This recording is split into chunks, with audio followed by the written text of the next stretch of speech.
Hello, everyone at the Moira Press. We are so happy to have our special guest today, Celeste Brooks, one of my favorite astrologers, honestly. We had a good conversation on Celeste's side of things a few months ago, and people just loved that. And I couldn't wait for her to come over to our side of things. So, Celeste, tell us what you're up to today. Yeah, so I'm so happy to be here. And actually, let me share my screen so I can show you my bio. Okay. I have it all prepared. Yeah. Okay. So today we're going to talk about lunar planning and setting Wow. intentions through the houses. And this is me. I'm Celeste Brooks, and I'm an astrologer, coach, and intuitive, and I do rectification for people who don't know their birth times. Mundane astrology is my jam. I love talking about the astrology of worldly events as well as horror. And I'm a speaker and a teacher, and I speak for conferences around the world, as well as I am a I am a faculty member for Kepler. I teach transits at Kepler College, and I'm a board member for OPA. And I do the monthly transit talk every first Sunday that all OPA members get for free. And I do the speaker series. And I'm so delighted to have you, Andrea, sharing your wisdom next year for OPA, the Organization of Professional Astrology. I have a podcast called Celestial Insights, which helps you navigate the energies of the week like a boss. And I'm a Taurus sun, Aries moon, and a Cancer rising. And my background is I spent 28 years in corporate sales, marketing, and business development before I went on my fool's journey when Uranus was at my sun, Saturn conjunction in Taurus, in order to follow my passion, my purpose, and become a full-time astrologer. Oh, and I'm a graduate from the STA. What's the school of So tradition? that Wait, okay, since you're a mundane astrologer, I mean, this is relevant. You asked me, but I didn't know. But what is your prediction for the election? I am predicting a win for Kamala Harris. I do not think it's going to be that close. I don't believe the polls are a old metric that is inaccurate, and we're going to see more and more of that with when the South Node goes into Virgo in January 11th, 2025. We got that preview with the lunar eclipse on September 17th with the North Node, excuse me, with the lunar eclipse in Pisces. And when the nodes switch, we're really going to start seeing it. There was one article about Cat 6 hurricanes. Is what was going on in Florida. Are the old metrics no longer accurate? And I think we're going to be seeing that about a lot of things, and it's about the election. And I think there's going to be a lot of attempts to stop her through the court system. There's going to be lawfare, but it's not going to work. And Donald Trump talked about having some secret plan with the Speaker of the House, Mike Johnson, to make him president. And that's not going to work, I don't think, because there's going to be such a big win over that margin of what could be possible to monkey with and get the Congress to pick the president.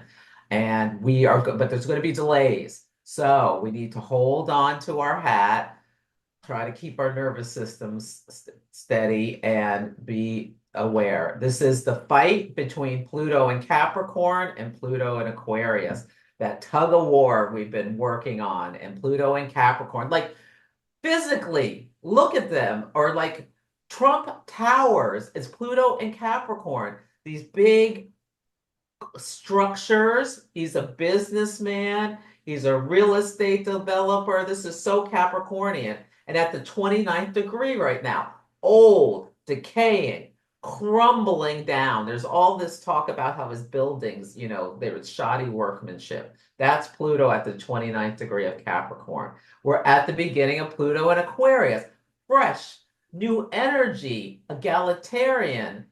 She's a sun in Libra. She looks like the Statue of Liberty in the flesh, marching off into the future. Yeah, and Yeah. it's going to be tough times ahead. But But what do you think of that's the fact that Mars is opposed? Well, I think it's interesting because Mars opposed Pluto right now is like the last vestiges of Pluto and Capricorn. Like this is our last big transit to it, basically, and then it goes into Aquarius. So it's like the fight is on, and yeah. And didn't you say Donald Trump's doing some inappropriate things? oh yes, he simulated having sex with a microphone at a rally. So on Wednesday, I had said he was going to put his final nail in the coffin this weekend with that Mars, because that Mars is in his 11th house, Mars in Cancer, and Pluto is King comes his ascendant right now. Okay. Um, and because his ascendant is 29 Leo. Oh, And yeah, and so Mars is with an orb of his progressed Saturn, which right now is at 2 Leo. And yeah, oh, yeah. This wow. is, and I think this is it. The sex with the microphone is the final nail in the coffin after Well, there's something this. to be said with for his Mars and Leo rising. It's like that Mars, like the narcissist personality just can't be taken down, and that's one of the strengths of it. I actually think Mars and Leo rising is so strong as far as like, no, I'm still awesome. Like no matter what he does, he stands right back up and just keeps going. And I think he's done an incredible act of showmanship of like not being taken down, like as far as no matter what he does, he just shows up the next day and keeps working. But I guess that's what all politicians do. But yeah, he's something else, man. I remember doing a lecture 8 years ago for the Oregon Astrology Association on what is the teleological purpose of Donald Trump. Like what is his, function in the world? I was trying to take a kind of philosophical look at him and say like what is he good for in some way, but that's not being posicore, but being just a development theorist of like why are the gods developing this person, and it's something else. But yeah, if Kamala gets in, that will be a huge win for humanity. And I think with Pluto and Aquarius, like you're saying, it's time for such a thing. So, Yeah, I think his purpose was to give America a test. He's part of our Pluto return. He came down that escalator, like, Pluto going down, descent into hell at when Pluto was about 15 degrees of Capricorn.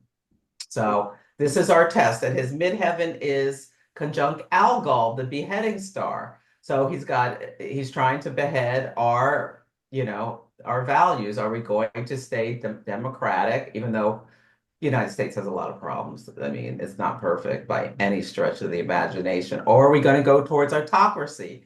I feel like the Handmaid's Tale was a prophecy of this is, we're at a turning point. So we'll see what we choose, but I'm yeah. being a Pollyanna and choosing that we're not going that Pluto. We're not doing the Afghanistan style Pluto in Well, Aquarius. yeah. If you predicted that he was going to win, that would be bad manifesting. No, I'm like, thank you for manifesting Kamala's win. One tiny brick in the wall of Kamala's win. But yeah, we want to envision her in office, regardless of what we think might happen, because that's the only right way forward, honestly. So, Yeah, yeah, it's gonna be a tough road, but I got a download that I think she's gonna be a good president. I oh, was she'll be wondering, phenomenal. Yeah, yeah, I is think she's gonna do really well. She's for the people. isn't she a Libra with an Aries moon? She's a Libra sun with an Aries moon, both of them at 27 degrees. So her sun Fascinating. is conjunct Spica, the Wow. fixed star of success. Yeah, and I think And well, with yeah, the Aries moon, she would have enough warrior spirit to be, standing strong, and then the Libra would be fighting for fairness and equality. absolutely, absolutely. She went on Fox News. She went into the lion's den. Yeah, nice, nice. Well, it's about time. I mean, if there's one good thing that would come from Donald Trump trying again, it would be that Kamala wins because sometimes you have to push the people so hard, on the traditional side where we're like, yeah, no, no thanks to tradition. Let's go. Enough white guys in here. Let's go in the more like, culturally aware and inclusive of all people and like, oh, like a woman president. Or Like, how that's about not, someone who is sane? oh, hey, that's novel, Celeste. You're don't get crazy now. Yeah, you can't be sane and be in politics. Like anyone who runs for president is off their rocker, if you ask me. But Well, yeah, you got to have a phenomenal ego. I know, right? Like who wants to get up for work and do that job? But yeah, I mean, Not me. I think it would be an awful job to have, but I I'm not know. power hungry, so there you go. Yeah, some She has her people. Venus next to Pluto. She loves power. Okay, what sign is that in? In Virgo, the sign of the worker Okay, and the priestess. yeah, that would be good for a president doing some of the detail stuff of the job, and yeah, she probably has Absolutely. great. And conjunct Uranus, so she's going to be an innovator. Oh yeah, she's in that generation. Okay, cool. She might have some plastic surgery while she's at it. Sorry, that wasn't relevant, but you know, that generation Oh loves God, she doesn't surgery. need any plastic surgery, black don't crack. Well, you don't know what she's had so far. Oh, that's true. I suppose it would have been leaked, you know. Okay, sorry. That was a Well, tangent. she doesn't I look, do if love she did surgery. anything, she looks great. Yeah, yeah, that's true. Yeah, well, okay, cool. And then I guess I want to ask you about your Kepler stint. How long have you been at Kepler? So I started this spring teaching. I've been doing workshops for a while, but, or, they're webinars. I've done some free webinars and I do the yearly forecast. That's going to be this November 30th. I'm doing a forecast for Kepler, Wow. along with Rick Levine, Shen Huop, and some others. Wait, on your with yeah, I just did a video with Rick. That was awesome. He's so great. Well, okay, so I'm gonna be teaching at Kepler starting in January, so we'll be on the Oh, what's faculty together. Yeah. wonderful. What are you teaching? I'm teaching astrological remediation. Fantastic. Yeah, are you going to the September conference for Kepler? I plan on it. Yes. Okay, me too. We can party there. I'm sober, so it'll be a sober party on my side. But I am sober too since September 5th. oh my God. Oh wow. That's cool. I'm a little over a year, so you know. But you know, I still party. My chart's got a Venus square Jupiter. It's like I've learned how to party. That was my first order of business when I got sober. It's like how to party sober. Oh, okay, you know. What are some tips? Well, okay, this is the anatomy of a party. It's people or even two people. Like we're obviously two's a party, so that's fun. It's people and an activity. Okay, like people always do the drinking is the activity. It's like I'm sorry, but that's actually not stimulating enough for a great party. But like today, we're partying over the topic of your PowerPoint, whatever that is, and we're partying over the election right now. And if you look at what people do at a party, they literally just talk to each other. That's all. And the Yes. drinks are like permission to talk. It's like, well, we don't need that. We're, you know. Yeah. Yeah. I'm loving my sobriety. Oh, nice. That's awesome. Here, I've only been to one party. That was it. oh, really? Okay. Okay, here's some coin. Here's some cool coins. I got this coin. What's that? It's just a phoenix rising out of the ashes. My brother sent me that early in my sobriety. Ah, I love it. And then here's my 1 year coin. It's like super cool. Very cool. Yeah. So, well, order of business. You'll have to give me your date, and then I can send you gifts on your sobriety holidays. Okay, sorry, we digress, people. We're just humans talking. Or humans having a party, a sober That's party. right. Okay, so what do you got for us today? Okay, so today I'm going to talk about the setting intentions with the moon and the houses. So first we're going to talk about the luminaries, then the moon phases, and I call it the luminary waltz, and then we'll talk about the setting of intentions. I love this quote. I always start with a quote that intention leads to behaviors, which lead to habits, which lead to personality development, which leads to destiny by Jack Kornfield. And I used this technique to, while I was still at my highly demanding corporate job, start my astrology business and do them both for a little while before transitioning out. So this is how I broke up this huge chunk of starting like a career shift, career change into small bite-sized pieces. This is the Taurus in order to move things forward. And I've got a South Node in Virgo, so yeah. They say you're supposed to create what is it? Habits out of best practices. So if you decide something's really good, then make a habit of that and then your life gets better and better kind of thing. I love that. Yes. Yeah, so why work with the moon phases at all? And I think one of the most powerful reasons to work with them is to make the unconscious moon conscious sun. And I call it the luminary ballet or waltz, depending on who I'm talking to or Depends on what what my kind of moon party it is. is, you know. Yes, I am Venus and Gemini, so Oh. like to have two names for things. Okay, so what is the sun's role? The sun's role is to do about our ego, where our sun shines in our chart is about, what we're here to do in this life and how we do it. The sun is in mundane astrology, the leader, like the king. The sun is the one at the top, whether it's a CEO, one of your parents in your house, with a bunch of kids, or what have you. It's the most wanted. It's our ID, and it rules things like achievement. And the moon is the many. It's like, so at a corporation, the moon is the workers versus the sun is the CEO type. The moon rules how we need to feel safe and secure, our habits, our intuition. It rules the stomach, and mothers, the home, family, and foundation, fertility. Are there any other, our mood? Are there any other things you like to think about with the sun or the moon that you want to add? Well, I want to say, like, why do you think they say the moon rules the masses? That's always been really interesting to me. Like, how can the moon in your chart rule the masses? Like, what does that even mean? Well, the moon rules common everyday objects kind of thing. So, like glasses, spectacles. Yeah. Hmm.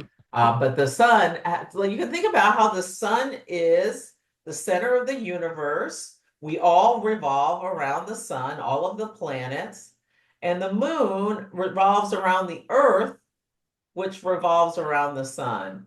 So when we're looking at our natal chart, the moon, well, the moon can be the many, some people have multiple personalities, but anyway.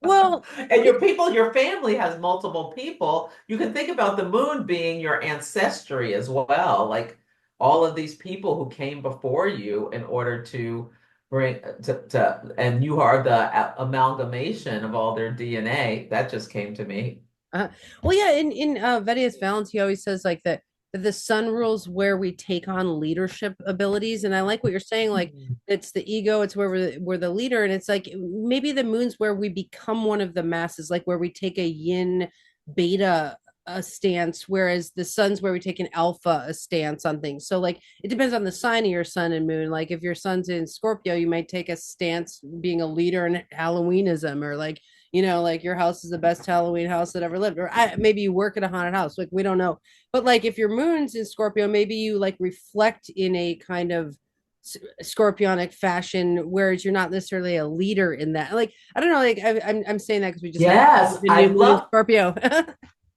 I love that because the sun is the one that emits the light. And so you can think about, we were talking about Kamala Harris. She emits a light by being a prosecutor. Law and order is a big thing for her, but her moon's in Aries and she like reflects within the populace that warrior type spirit willing to fight transnational gangs, one of the biggest bullies who's ever lived, Donald Trump. She dog walked that man at that debate.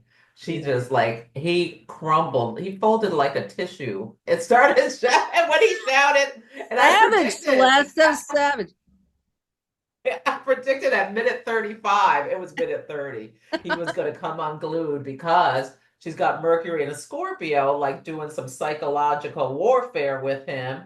She was going to hit one of his trigger buttons. I thought it was going to be far more sophisticated than having to say people leave his rallies from exhaustion and boredom. Oh But my that was god. what triggered him to melt down and start shouting about people eating the cats and the dogs and all that nonsense that we had Wow, to deal with. I missed out on something.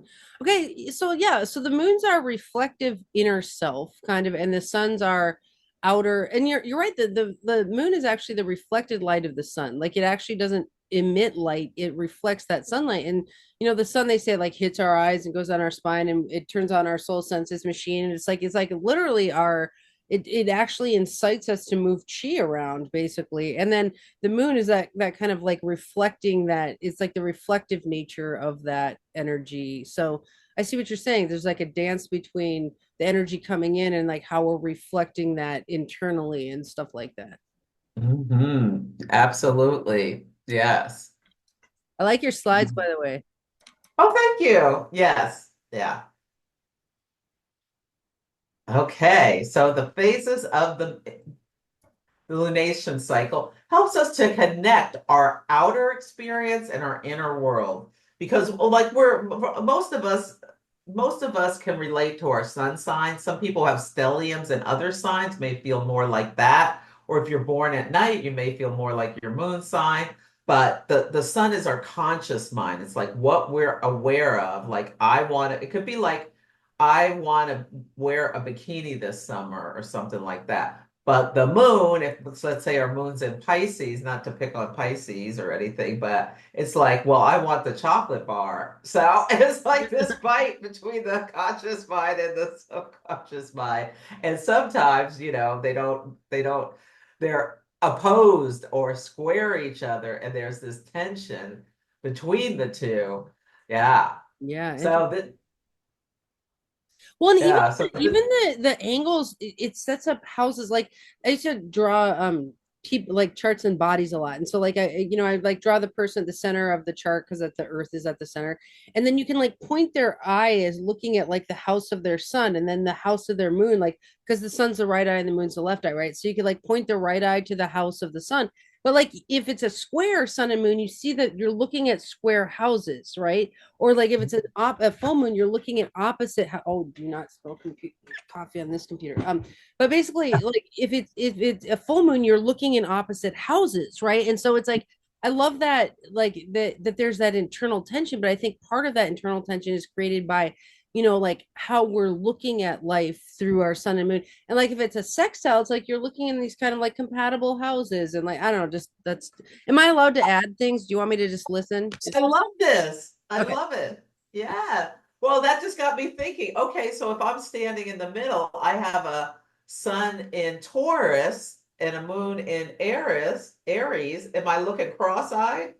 Oh, How- interesting. Yeah, maybe because the right and the left eye, sometimes they switch them in women, but yeah, like you're looking at Oh, two that's right. houses next to each other, right? Because like that would be um two signs Yeah. next to each other. Yeah. So Okay. Yeah, well, you know what? Maybe I was looking at it cross-eyed and then now I've uncrossed my eyes. yeah. I love that. Yeah. That imagery. Yeah, no, I love to have a conversation. So please add Okay. anything. Yeah. Yeah. Yeah, so this is a symbolic of the cycles of growth and decay. And so I'm informed a lot by my corporate career, and I was in sales and marketing, and it was always just go, go, go, more, more, more. It was like sun, sun, sun. And our society, Western societies, especially the United States, is so sun focused that we lose so much by not honoring that to everything there is a season. We're supposed to grow and then we're supposed to release and let things go and then start something new. That cycle is part of nature. It's what it Yeah. should be. Well, I have a thought and then a question. Oh my gosh, this cat. So basically, oh my God, this blue background is disturbing. Um, but okay, so my question is, do you think a person who has a full moon in their chart has more moonlight available in their psyche because if it's reflecting the light of the sun, it's reflecting a lot of light with the full moon. So do you think they have more moon energy in their psyche? I think so because look, most presidents or a lot of presidents we've had are born at lunar eclipses. So like both Trump and Obama, I believe, was born at a lunar eclipse, as well as Kamala's a full moon baby. And you can think about how that full moon energy, you learn what other people want or need, and you learn how to give it to them to get what you want. So that reflected moonlight, like understanding. Now, there's some full moon people who just their life is a constant struggle between relationships because they're so heavy on the sun or heavy on the moon. But people who learn that technique in order to balance those energies can be very, very successful. Mm. Yeah, so maybe those some people are really good, or those full moon people are really good at taking up the sun energy, which is the leadership quality. They're really good at working with the masses, which it would be the moon quality. Like, and so maybe that's what we're seeing with these full moon presidents, is they've got the leadership and the okay. Then my second thought there is basically I love what you're saying about how in corporate America it's just like go go go. It's like sun sun sun sun sun, and like you're right that the sun cycle is like when the sun's overhead and it's out during the day. It's like we're all looking up. Like if the sun's in the 10th house, we're all looking upwards at the sun in the middle of the sky, really. And it's like so during the daytime when the sun's out, it's like we are supposed to look up and grow forward. That's like 10th house. It's like 11th house, 10th house, ninth Mhm. house. The sun in there but when the sun sets and we get that moonlight rising or whatever, it's you're supposed to stop doing those like 10th house, ninth house stuff and you're supposed to go down into those lower houses where the when the sun travels through those lower ones like in the fifth house you're when sun's in 5 that's between like 9 and or like 7 and 11 p.m. That's when you're supposed to do like kids and self-expression. Well, that's like what do you do after dinner, after the work days? Like you hang out with your kids, you make art, you do these things. And then when the sun's in the 10th house, which means the moon's up here, like we get into those like fourth house, like I'm at home, I'm sleeping, I'm dreaming, I'm like, so I just feel like that whole cycle like goes together. And you're right, like if we did sun all day, it that reflective period wouldn't exist. Like we start reflecting when we're like in the seventh when the sun goes in the seventh house and it starts setting. It's like we're sitting across from our partners and business partners has been like, how was your day? Like, tell me what happened. What tensions did you face? Like, it's like it is that reflection and processing of that daily cycle that keeps it clean and pure. And so anyway, I just wanted to that's that you keep stimming me like and then I have to talk. It's like you're a good professor. Ah, thank you. Powerpoint is Yeah, kind of the art form of professors. Okay, sorry. so this 29 and a half day cycle is rhythmic, and we know when there's going to be a new moon 10 years from now. We can look back into the past 10 years or 1,000 years or however ago. And so this is part of why it's so great for planning because it is rhythmic. Now, we already talked about how the sun emits the light, the moon reflects it back. And at the new moon, they come together. They whisper secrets to each other about what they want to bring forth in your life. And if you work with these cycles intentionally, you can set intentions to about what you want to bring forth in your life. If you use the astrology, you don't even need the astrology. You can just use new moon, full moon, all this kind of stuff. But if you use the astrology, it gives you an opportunity to add in, to layer in the archetypal signature of each of the zodiac signs. And between the 12 of them, they compass all areas of life. And then if you use your natal chart, you can layer in your own personal archetypal energy and work with the areas of life that are going to be in focus at each of these new moons, these times of Mm. seeding the cycles. Well, and just I can't help but respond and say that what I love what you're saying here because a lot of what astrologers do is help people stay interesting to themselves, right? We create a content creation clock basically where we're like, okay, if you set intentions every month on the new moon for a different house in your chart, a different, it hits a different natal aspect, but like if you use that new moon monthly, you will be able to create enough content for yourself to keep yourself interesting 1 month at a time. And I love that. I never thought of doing that, honestly. Yeah, well, maybe you'll start. I actually might. And I'll, Yeah. I'll I'll quote you every time too. Okay. Oh, thank you. Yeah. And so, okay, so we set the intentions in the new moon where they're together, and but we can't see the moon in the night sky. It's dark because the sun is so big, the moon is obscured. So sometimes we don't know exactly what's going on. But then the moon starts to pull ahead of the sun, and in 3.5 days, we can we can see that crescent, that sliver of light in the sky. And so that's often when, oh, our subconscious, like, things start bubbling up. And by a week later, 7 days later, where there's that first quarter moon where the sun and the moon are at right angles to each other, it is a square. There is a tension. There's a hard edge. We can see half of the moon. This is a crisis of action. It's decision time. So, like, if you set intentions at the new moon and then you start working with them, like, let's say you want to walk, I use this all the time, 10,000 steps a day. And you start doing it, but then you realize your feet hurt, or you realize, oh, I love this. I'm going to do 12,000 steps. At the first quarter moon, you may make a decision where you come back and reflect on what you've been able to do over the last week in regards to your intentions, and then you make adjustments at that first quarter moon. Fascinating. Okay. Okay. Yeah. And then the moon's light keeps growing, growing, growing. And then by the gibbous moon, it's pregnant with possibilities where, oh, it's almost bursting. And this gives you an internal thrust to, like, push forward your intentions till the full moon, which is the culmination of the cycle where the sun and the moon are opposite each other, of giving you full view of where you started, where you are now.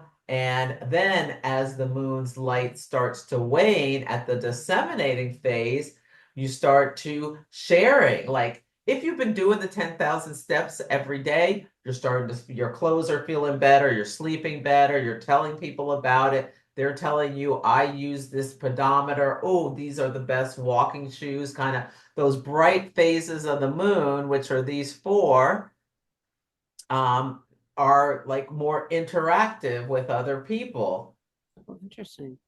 And then the last quarter moon is the crisis of consciousness, where we think about where we've been, what we've done. We reap rewards or consequences. This could be where you go out and buy a smaller pair of pants, or just look, or put on something you haven't worn in 10 years and it looks better, or something like that. Yeah. But then you're like natural, we're natural creatures. We start striving for new things. Now it's a routine, and as the light wanes in the balsamic phase, and we're releasing, releasing, releasing, then we start taking on new challenges at the next new moon, maybe. But we just keep going with that habit that we've created. Wonderful. So you could become an expert in one thing a month essentially and add it into your daily, even if you did this for 1 year, you kind of would have a new intention per the sign, and then you would, I love what you're saying, you like talk to people, you get better at, you have crisis, talk to people, and then get, I don't know, that seems like such a cool way to look at life. Now it makes me think of, okay, so one time I did this study where I did a sun moon study where I colored, I had these just tree coloring pages, and I did the Aries moon cycle, one sun moon cycle of Aries. So when it was new moon in Aries, it was red for the sun and red for the moon. So everything was red. The tree was red. The sky was red. Then it was the sun in Aries, the moon in Taurus. It was like the sky is red for Aries, and then the moon in Taurus is like sepia tone and brown.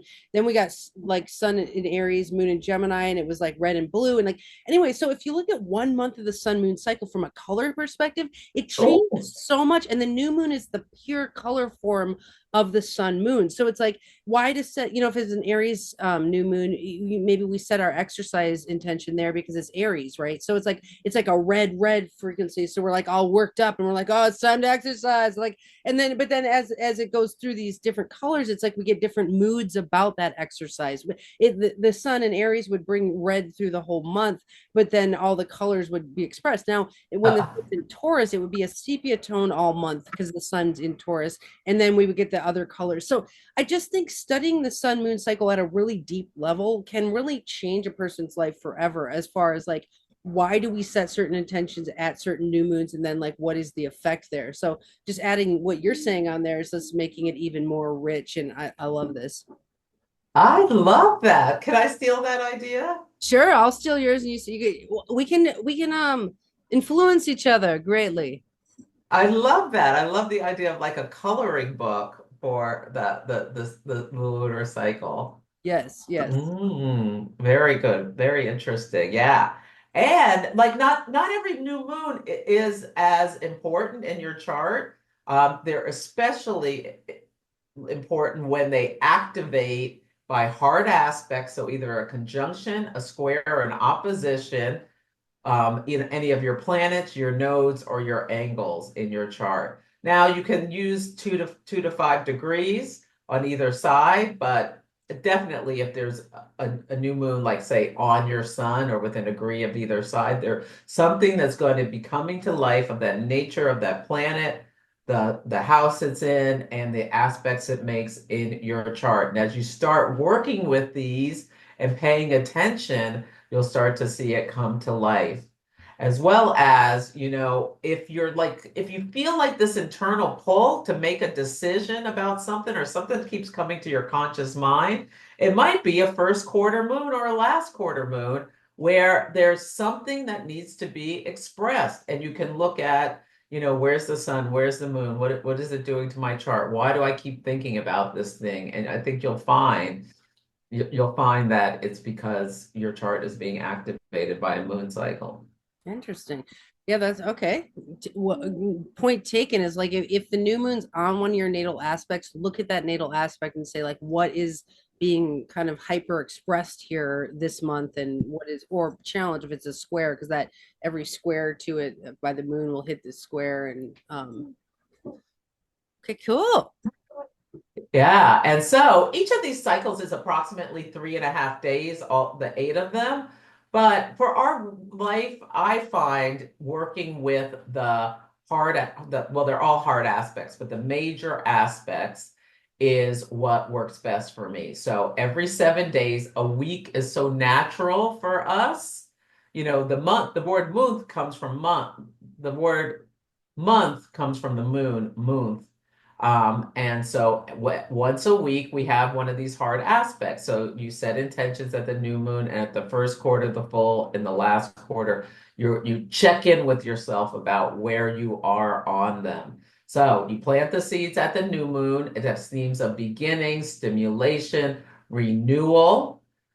The first quarter moon, you see some problems, you make decisions, you have that crisis of action. The full moon, all is illuminated, emotions are high. Celebrate any wins, no matter how small. Make your plans public. Tell people what you've been doing. And also release and forgive yourself. Maybe you have a bunion and you can only walk 6,000 steps a day, or maybe you have like 6 kids or something like that, and you can only walk 4,000 steps a day or something like that. So you make adjustments. And then the closing quarter moon is that crisis of consciousness where you clean up, find wisdom, reap your rewards or your consequences. Like if you didn't do anything, you're like, well, nothing's changed. Oh well, but there's a new moon coming, so you can start again at the next new moon. It works so much better than in January at the Yeah. Gregorian calendar. I'm gonna do this, that, and the other thing. Gyms are empty by February.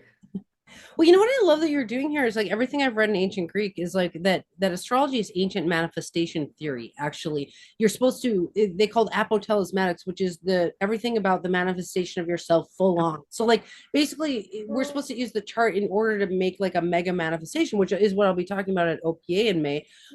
But what I love what you're saying is you're saying let's use every new moon towards our manifestation.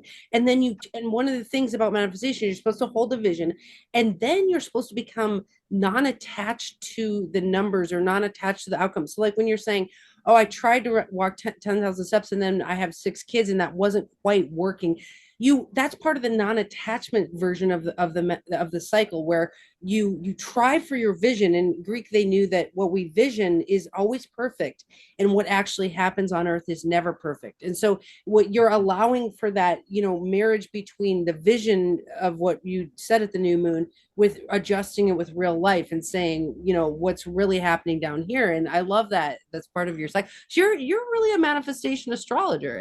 I mean, is Oh, I love that. Maybe I should maybe that should be my new code name. yeah, manifestation. Yeah. Well, I mean, we are all manifestation astrologers essentially, but not everyone knows that that's really where astrology theory came from. Like they don't. I think that's largely missing in the modern, you know, just lineage. We don't really know that we are manifestation theorists, but you're actually, Yes, because a lot of astrologers are just about the psychology of things, but I'm about putting the rubber to the road. Like, what do you want to accomplish? Okay, what are the steps we're going to take to do it? Let's make a plan. Hmm. That's so cool. Like it makes me want to refer people to you for readings, because it's like what a lot of Well, people. please do. Okay, well, everyone go to Celeste for a reading. I might go there actually. So, but like, okay, so but a lot of people look at like what's gonna happen to me on this new moon, right? Like that's non-manifestation thinking about astrology. But you're saying, what are you gonna set up at this new moon? And that I feel like that we need to really look at that and say, okay, that's the way we really, not necessarily not the best way to think about it, but that's the most, fruitful and productive way, So. Yeah, we're like, let's be the captains of our ships rather than just a passenger in the boat. Nice. Yeah. Now I know why Mhm. you're a thrivalist, why you're thriving so hard. Ah, I'm a thrivalist. I'm a manifest. What did you say? Manifesting thrivalist. How about that? I'm a manifesting thrivalist. Yes, I am. Love it. Okay. Okay. So I suggest everyone has a new moon ritual of some sort, and where you make a sacred space, take some time to bring in the elements: fire, air, earth, and water. So I like to light a candle for fire. I like to have crystals on my table for earth. For water, I pull like some cards, some oracle or tarot cards. And then for air, I journal. And yeah, I journal in my journal. This is brilliant. If possible, if you can go deeper, you can pick a day where the moon has a soft aspect, a soft closing aspect. So if the new moon is a square to Pluto or something, you might want to wait till the moon changes signs where it has like a sextile to Neptune or something before it changes signs. Things you can think about things like that. But I think trusting your intuition, what does your gut say? Is this the right time to do my intentions? You should definitely do them before the first quarter moon. But some people like to wait till the waxing crescent so you can see some of the light in the sky so that you really feel that connection with the moon. And I suggest doing two short-term things. What are two short-term things, the goals that you want to accomplish in the moon cycle? What's one long-time goal that you're pulling in over time that you bet you're doing chunks throughout the different moon phases? Oh, okay. So that's all this slide. Oh, wow, this is a really useful slide. I love your Earth, Air, Moon, Fire. Journaling is a very powerful step towards manifestation. There's all these books called like write it down, make it happen. Scripting Mhm. your life, manifesting yourself with just pen and paper. And so I think, I love that you're bringing that in for air. That's brilliant.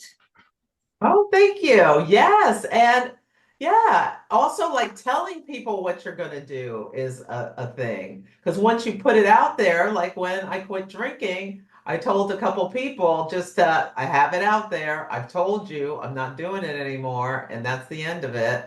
Awesome. So that's how make it true. Speak it, write it, make it true.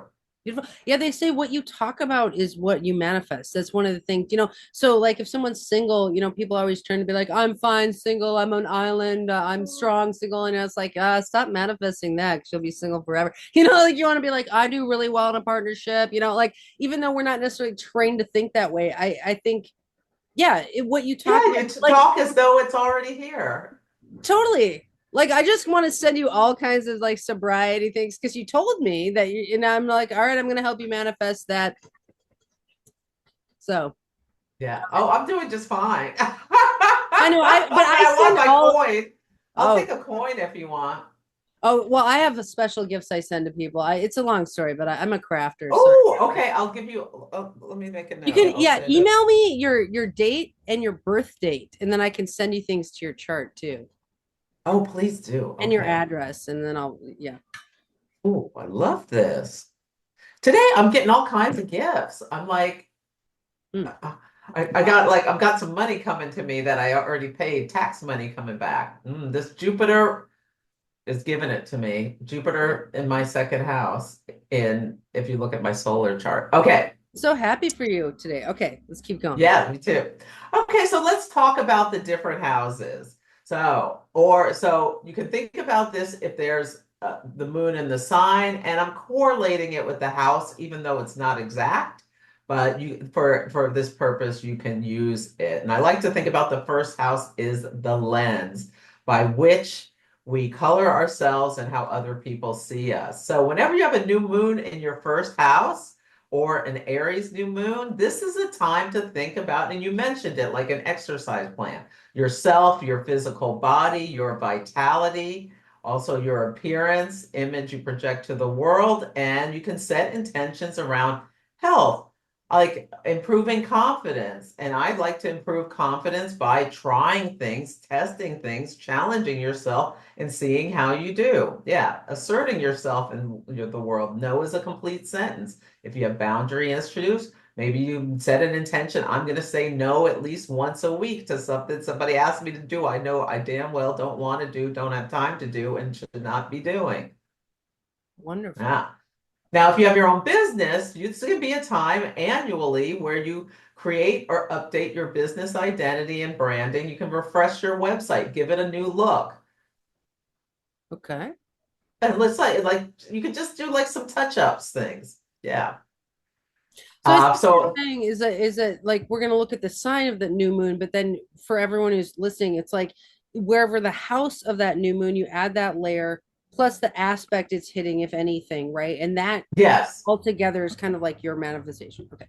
Yeah. Because the second house has like kind of like a Taurian theme. It's about resources, personal possessions. It's like an earth house.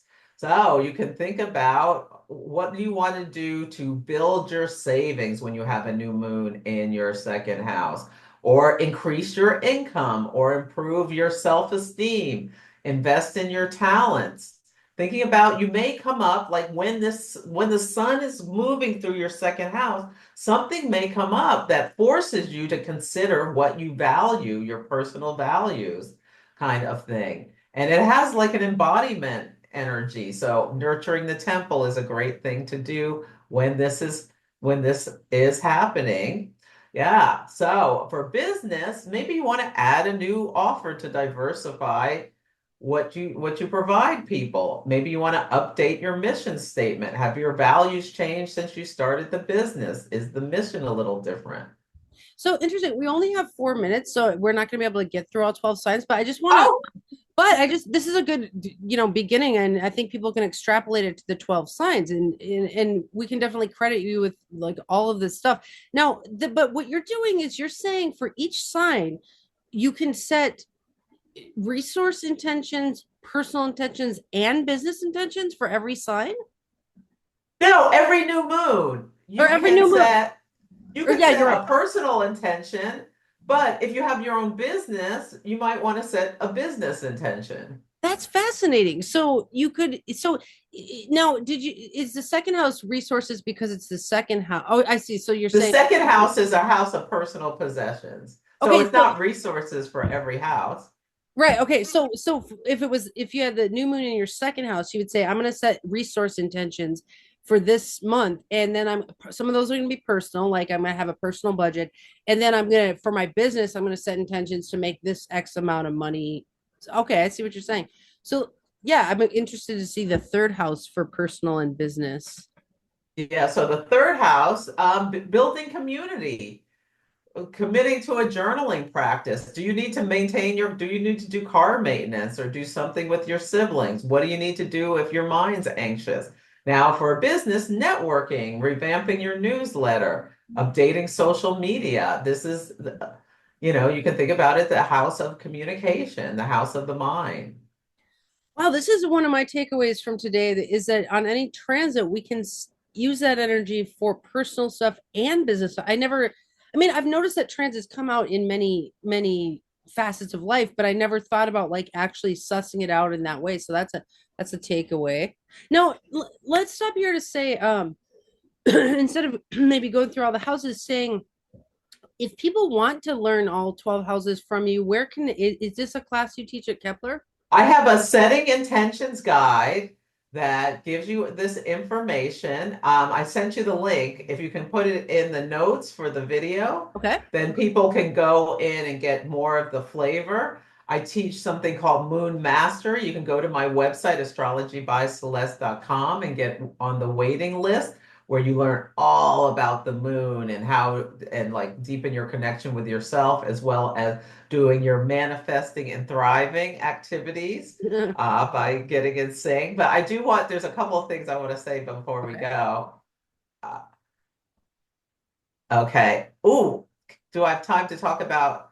So there's Sure. also these 27-month cycles where Dietrich Pessin discovered them, where every 9 months there's an activation. So we just had a Scorpio new moon. So there's a new moon in Scorpio. 9 months from now, there'll be a first quarter moon where the moon in Scorpio is approximately at the same place, but the sun will be in the sign of Leo. Yeah. And then 9 months after that, there'll be a full moon with the sun in Taurus and the moon in Scorpio, approximately at the same degrees. 9 months after that, the sun in Aquarius, the moon in Scorpio. And this is for bigger things. You'll notice that there's a like sometimes big stories in your life have these pivot points every 9 months. And if you're setting like bigger intentions, you can be like, okay, I set this intention at this Scorpio new moon for world domination. Where am I going to be 9 months from now when Leo season? How is like, yeah, what is going to be like the thing that makes me feel so proud about how I've been strategic so I'm saying using words for the signs, bringing this to life. And I Nice. post about these every week on Instagram and my Facebook page. But I'm mostly on Instagram, but on the Astrology by Celeste Hmm. Facebook Yeah, your page and Instagram is Instagram page. hopping. Your Instagram is Thank you. hopping. Yeah, yeah, totally. I'm not a big Instagrammer, but definitely when I go over and I'm like, Celeste is rocking that thing. Yeah. Thank you. And I like it threads. I'm getting my groove on threads too. Yeah. I'm Okay. practicing more of like melding my psychic predictions with the astrology, or I call them downloads, but it's all based in the astrology, but my mind does some like jujitsu. And Huh. sometimes I'll be like, boom, and something will come out. And I'm working on with my perfecting them. But anyway, We'll be testing your I psychic skills at the election. No, I'm just kidding. Oh, we will be. If he wins, I'll be like, I will have a whole carton of eggs on my face because I've been saying for months she's going to win. Yeah. Like, Well, I just it's the see only it. right thing to say, Celeste. I mean, come on. You can't even say he's going to win. This bad manifesting. He is reaping his karma. That Regulus at 29, Leo, when he was born, all of the royal fixed stars have a nemesis. Uh-huh. And it can mean who is given all of these benefits of having these fortunate stars, it can all come crashing down. And for Regulus, it's vengeance. And he is the most vengeful MFer on the planet. I mean, he was just talking about shooting Liz Cheney in the face this week. Yeah, And he's he's going to arrest everybody. He's going to throw these people out of the country. He's suing 60 Minutes for 10 billion. It's just nonsense, yeah. never ending nonsense. But I want Okay, so people to what do you got? know.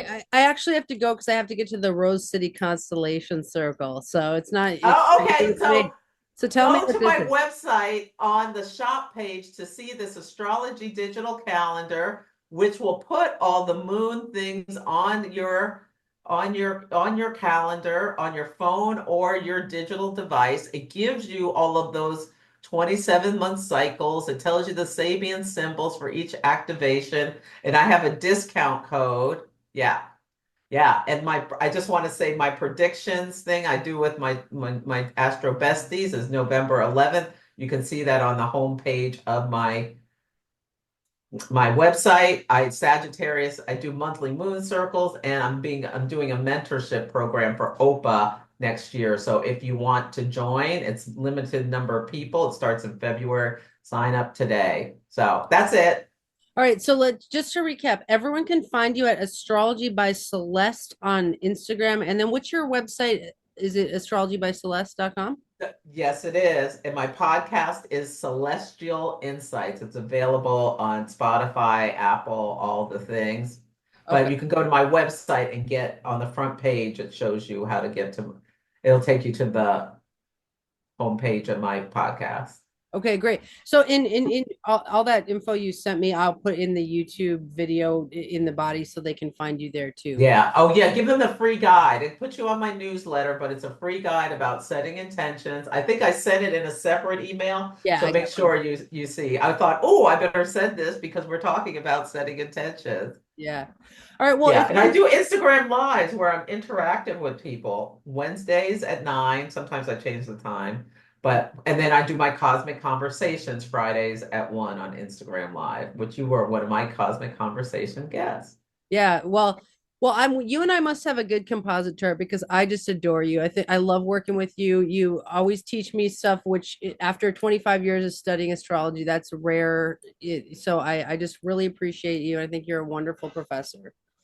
So thank you so much. I love you too. I mean, this was so great talking to you. You gave me all these new things like coloring this sun and the moon, the thing with the eyes. Yeah, you are just spectacular. So I can't wait to have you talk for OPA. Yeah, and I can't wait to work with you at Kepler, and I'll see you in Well, I'll see you at Norwalk.